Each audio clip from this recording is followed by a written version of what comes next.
the entire charcoal situation.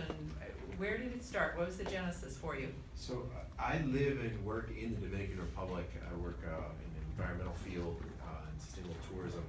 And I did my master's thesis in this part of the country in 2001. And there was the sort of rumors of this issue of deforestation accelerating a national park.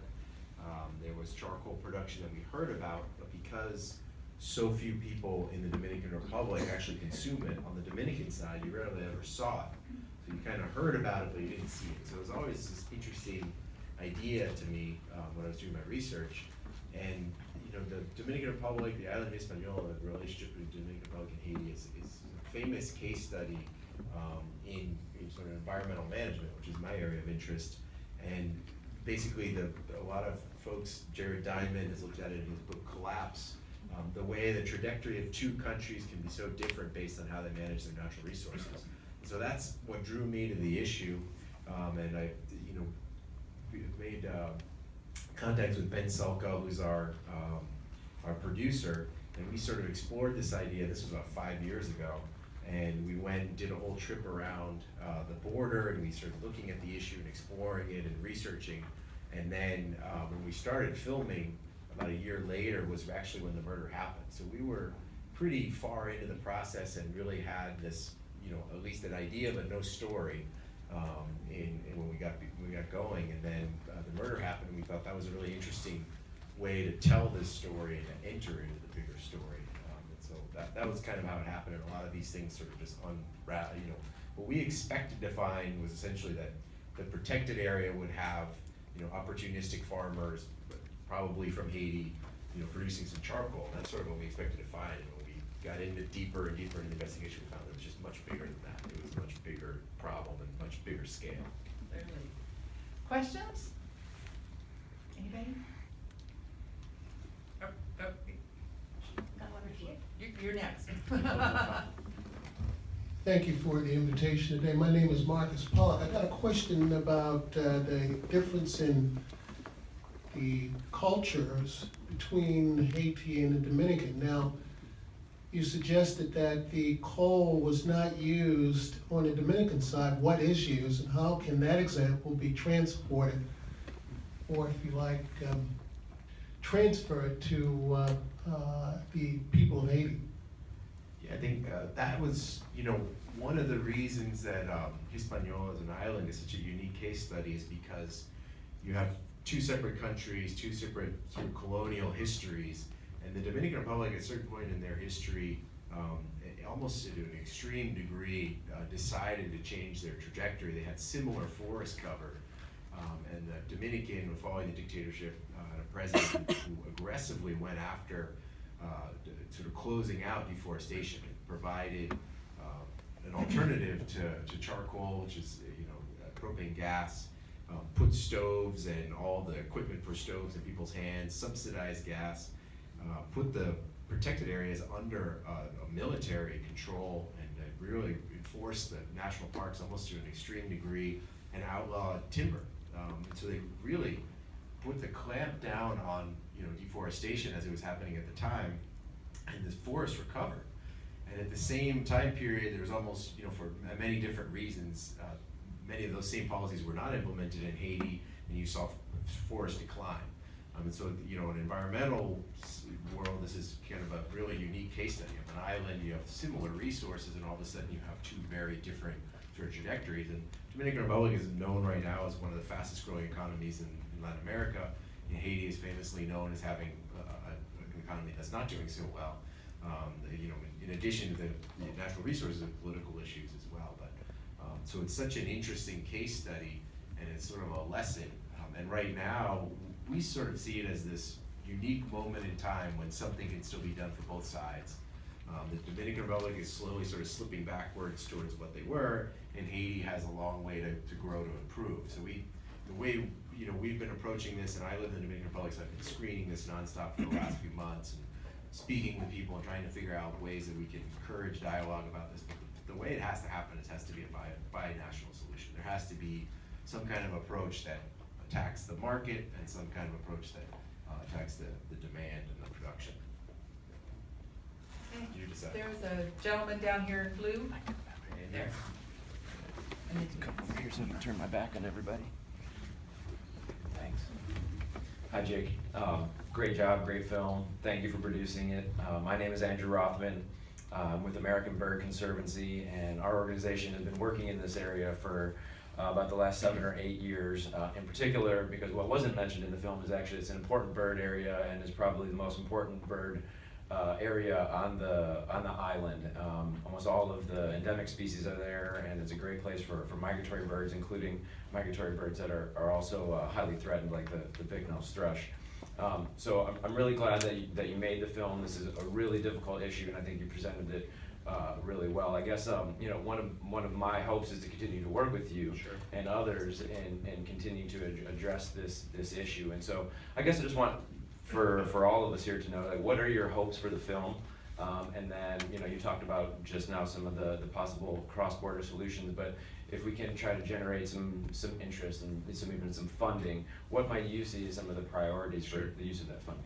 Well, I Thanks. think, and thank you, Andrew, the American Bird Conservancy has been working the DR, and especially in this area, for a long time, and I think in addition to birds, the Sierra Nevada was also just incredibly important habitat for all kinds of other species. It's a place where a lot of rivers start. It provides water for Haiti and the DR. So it's a really unique habitat. It's, you know, considered one of the most biodiverse mountain ranges in the Caribbean.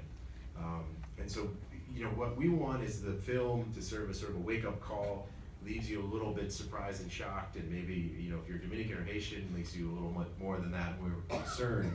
And then our idea is that this can translate into solutions and dialogue to look for solutions. You know, we don't advocate for any one solution. We want there to be more protection in the parks and more resources dedicated to that. We want there to be alternative livelihoods for folks that are right now dependent on producing charcoal for their livelihood. We'd like to see sort of a much bigger, larger scale solution for Haiti, and there's good organizations that have just started working in Haiti. The Global Alliance for Clean Cook Stoves has a lot of experience all over the world doing this work, and they're starting to work on the island. We want the government to also really look at some of these issues. I mean, we mentioned it, the export of charcoal.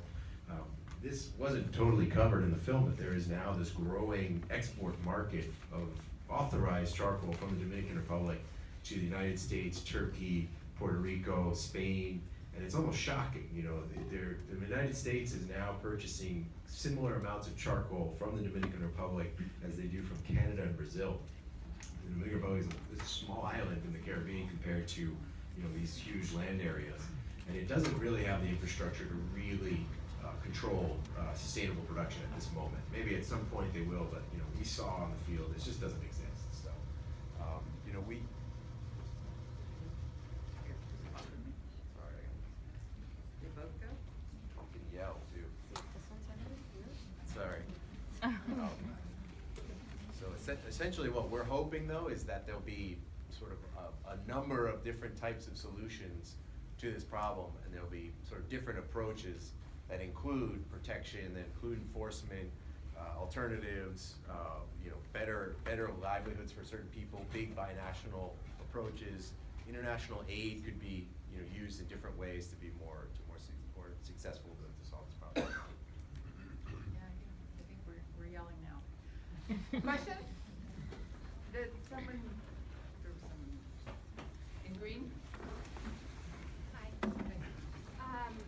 I was wondering whether you've had the opportunity to screen this within the local border town communities and how it's been received, and whether it has changed the mindsets of how the Haitians and the Dominicans feel about one another. Right.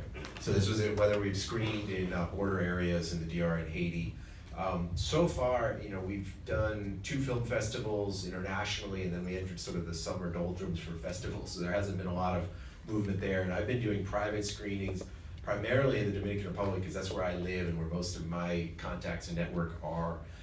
But we now have a date to present for the first time in Haiti, in Port-au-Prince, and we're developing a series of activities there. We want to do rural screenings in the Dominican Republic and in that area as well. It's all part of our plan.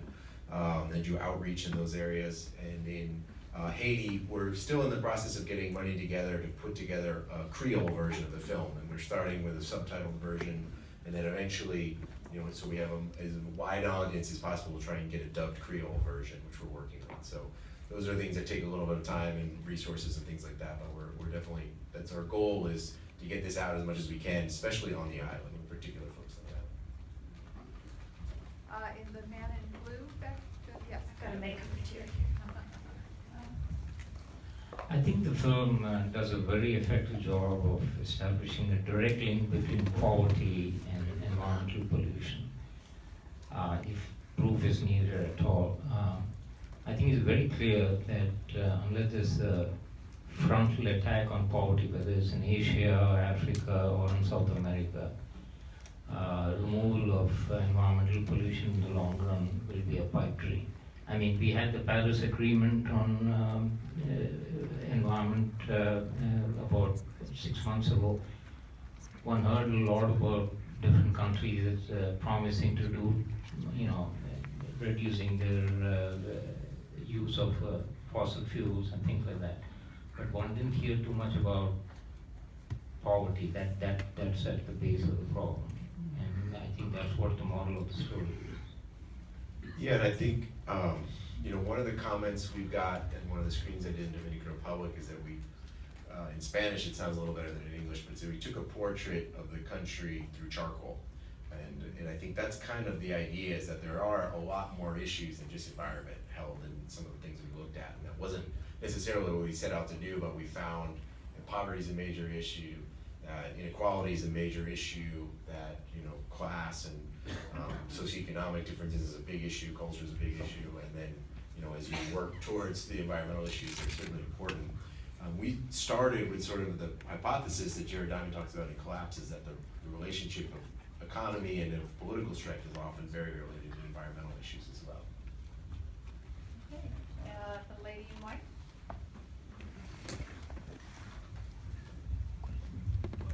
Great film. I lived both in the Dominican Republic and Haiti, so I particularly appreciate the way you caught both sides of the story, especially the human element of the mass deportation of 600,000 Haitians. And so my question, and how the tragic effect that has of families being pulled apart.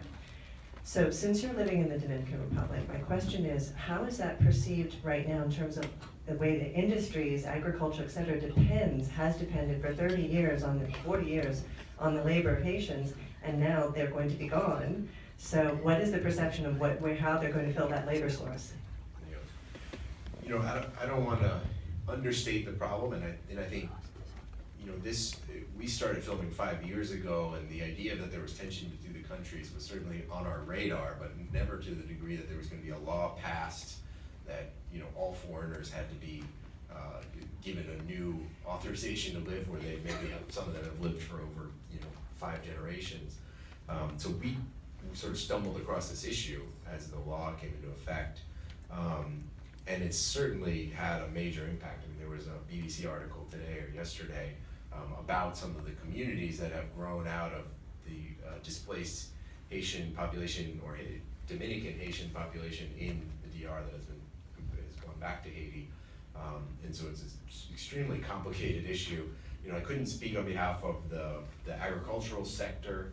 I know a lot of the sectors that have a big dependency on Haitian labor got organized pretty early as they saw this coming, and a lot of people have been given residency. Even Kalina was given an extension to her residency, so there have been people that have figured out a way to stay, but it's an incredibly complicated issue, and certainly, we sort of touch on it in the film, and it's something we've certainly dealt with a lot in my sort of day job when I'm not doing this. But there's certainly, there's a lot of layers to it. I think to sort of speak for any one industry is a little unfair, but. We're still battling that in the US, so yes, as we all know. 2 more questions. Yes? You. Yes. Is the Haitian side so badly degraded that there's no hope whatsoever for reforestation? My job is in environment, so you're kind of predetermined to be an optimist. So I think, from my perspective, there's certainly hope, and the Dominican Republic's a pretty good example of it, where they had very little forest cover and implemented drastic measures to recover a lot of it. I think what the Dominican Republic example proved was that with good policy, you don't necessarily have to do mass reforestation. Things will come back to a degree on their own. What you need is, other kinds of livelihoods and other kinds of solutions. There's a lot of debate about the whole idea of forest cover because it can be politicized. So on the Haitian side, you hear all the time that it's 2% forest cover, but in the Minister of Environment told us that it was less than 1%. But there might be some advantage for there being less forest cover because, aid money or whatever other reasons. In the Dominican Republic, conversely, we were attacked a lot this last week when I gave a talk about this issue, and we said there's deforestation happening, there's export of charcoal, and the Dominican Ministry of Environment said, this guy's crazy, doesn't know what he's talking about. There's 40% forest cover. We're an example around the world. And so those numbers are pretty flexible depending on who comes up with them. I think the bigger point is, the quality of the forest that exists and the quality and integrity of the soils to produce productive agriculture and other products. And, hopefully, the film is surprising and shocking, but I think I wouldn't be here if I wasn't hopeful that there's a solution. Okay, one more question. Oh, let's go way in the back. You, yes. Hi. Yeah, yes. So I work. Thanks. I work in the Forest Service Office of International Programs. I'm actually working in the DR, and I was there about a month ago, and we had some talks with the Ministry of Environment. We met with both the climate change side and the forestry side, and both sides brought up the issue of wanting to collaborate a little bit more with Haiti. But like you just said, they kind of put all the blame on the deforestation and the charcoal issue on Haiti. Didn't really take any, responsibility for what was happening. And so I know in the film they talked a little bit with the Ministerio, but that was more in the border towns. Have you really interacted as much with the Ministerio like in Santo Domingo, or has it been more kind of on the outskirts? And how have you found that they've been either receptive or not receptive to trying to negotiate talks with Haiti? Yeah, I mean, the movie, it sort of gives you a flavor of the amount of research we did, but we interviewed the Minister of Forestry in the DR. We interviewed the Minister of Environment of Haiti. We interviewed the ex-Minister of Environment, Jaime David of Dominican Republic, and we tried to get as much sort of technical flavor as we could, and ultimately determined that it wouldn't make the movie that we wanted to make to have that in there. So we are doing a series of sort of short videos that complement this, that get a little more technical. But I think you're right. It's much easier to, as sort of Yolanda points out in the film, it's easier to scapegoat than it is to really attack the problem. And that was what shocked a lot of people last week in the talk that I gave at the American Chamber of Commerce. We said, not only is the vast majority of this production under the control and supervision and the benefit of Dominicans, there is actually, in fact, authorization happening to export it as a for-profit activity, and it's done with authorization from the government. And so all of a sudden the shift came that it was, there is certainly very poor Haitians producing charcoal. There's absolutely no doubt. There's no doubt that there's a huge market in Haiti for the charcoal, but there's also now a lot more awareness that there is a major Dominican participation in this production. So we've tried to sort of create that dialogue and at least bring it out in the public, and the reaction from the Dominican community in general has been very supportive of the idea that this is something they need to take on as well. That this is not just a Haitian problem. Now, the degree to which that will filter into the government, we'll see in the next few months. Jake, is there a way that people can, if they want to follow up, if they want more information, if they want to support what you're doing? So we're developing a whole outreach campaign. We'll be in more festivals. We have a UN screening that we're trying to plan in October. We have a number of private screenings in the US. We're hoping to develop with some of our developing partners, ABC and Global Alliance for Clean Cookstoves and other folks, hopefully use it as a platform for them to talk about bigger issues. And we're eventually will be in a festival in New York City in November, and then it'll be released on television, Univision and Pivot TV in December. And so that'll be sort of a major launch for us. And you can kind of follow us in all the normal social media, Death by a Thousand Cuts Film and Facebook and Instagram and Twitter, whatever your preference is, and then our website as well, deathby1000cutsfilm.com. So say it again, Death by 1000cutsfilm. .com. That's Okay. right. So thank you so much for coming. I really appreciate it. Thank you for staying for the Q&A. Thank you, everyone.